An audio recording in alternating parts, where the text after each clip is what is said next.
Denis Sarkić Vest, lep pozdrav, ampak mislim, da bi bilo lažje, če na to vprašanje govori kandidatka oziroma predsednica. Lahko pa vi, gospod Zadar, stojite zraven, pa boste še mogoče kaj dodali.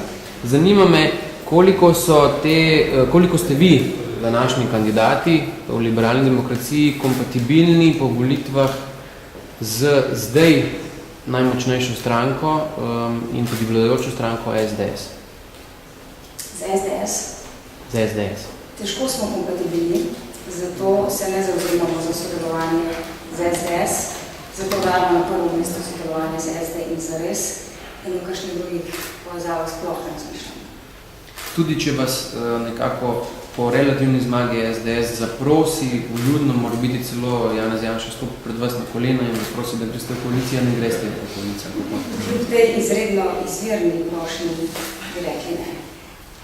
Se pravi, LDS je pripravljena tudi za 4-letni mandat opozicije. S tako dobrimi kandidati. LDS verjame, da s tako dobrimi kandidati bo so ustvarjala prihodnost Slovenije, da bo sestavljala novo vlado. Ukolikor bodo razmerja drugačna, ukolikor v dogovore ne bi mogli spraviti tistih najbolj pomembnih točk od pravne države do učinkovitega gospodarstva, potem smo seveda pripravljeni biti opoziciji še 4 leta. Ampak kaj se potem zgodi z vsem tem dobrim programom? Gospod Veselinovič je rekel, da je to najboljši program, ki ga letos stranke ponujajo, vsaj po njegovem mnenju. Zanima me, kaj lahko potem LDS, če bo v opoziciji nekako naredi s tem programom. Drugi ga bodo predpisali kot običajno. Se grešim.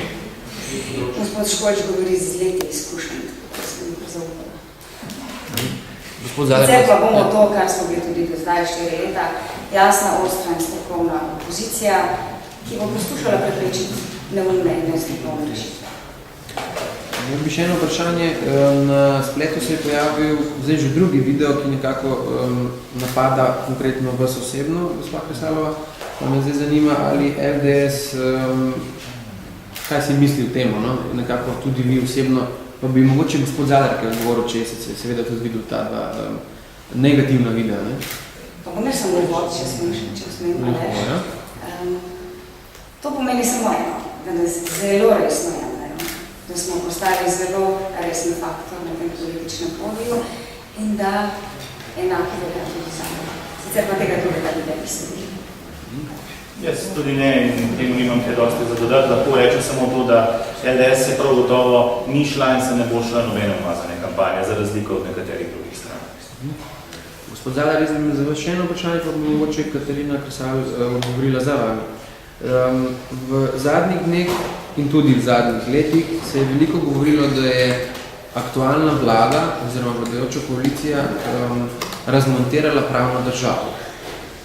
Zdaj me zanima, kaj je tisti prvi ukrep, ki bi ga LDS v morebitni vladi nekako začel, da bi montiral pravno državo nazaj? Najprej bi vrnili sodnike nazaj za sodniški pult, ker dokler so sodniki v vlogi tožnikov in tožijo državo, namesto da bi v bistvu razsojali spori med državljani in podjetji, seveda ne moramo govoriti o pravni državi. Torej, liberalna demokracija bo v prvih 100 dnevih vlade, če bo v vladi sodnike vrnila nazaj za sodniški pult. Gospod Kresal? A še eno enostavno stvar lahko politiki naredijo od ministrov do predsednika vlade, da se držijo zakona, da spoštujejo sodno odločbo. To je najmanj, kar lahko naredimo za pravno državo. Če lahko še eno vprašanje? Tako, pa pa bi mogoče še koga drugega. Ja, sej, jaz čakam. Ne, pridajo do besede. Ja, ne, jaz sem njim izvolite, Bogdov. Kaj zaključite? Ali imate kandidati LDS-a v misli kakršnikoli zavezujoči kodeks, nekako, če boste postali ministri ali samo poslanci, da v določenih prekrških, nedržanja obljub, mora biti tudi kakšnih hujših zadevah, nekako odstopite, brez da se vas poziva k odstopu? Mi bomo tu gotovo načelni, če smo v mandatu te vlade pozivali ministre zlasti na odgovornost in na spoštovanje sodnih odločb, tako odločb Ustavnega sodišča kot odločb Računskega sodišča. Potem je seveda prav, da smo enako dosledni tudi do do svojih morebitnih napak, če bi do njih prišlo, čeprav osebno dvomim, da bi delali tako hude napake in povzročili tako hude kršitve, kot jih je ta vlada. Oblast ne sme biti predvsem slast, mora biti predvsem odgovornost.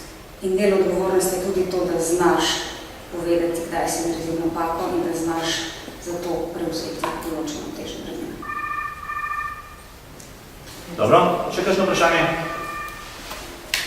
Jaz bi še eno, vidim, da ni nikogar, ampak res mogoče zadnje. Zanima me še eno področje, ne? To so mediji v državi. Pri zadnji aferi Patria se je nekako vladajoča koalicija oziroma saj je vladajoča stranka odločila napasti medije, poleg določenih ljudi, ki so sodelovali v oddaji. Kaj bo LDS naredil na medijskem področju, ali bo v opoziciji ali v vladi, verjetno bo sodelovali isto, ne? Tu bom prosil kolega Školča, da odgovorim.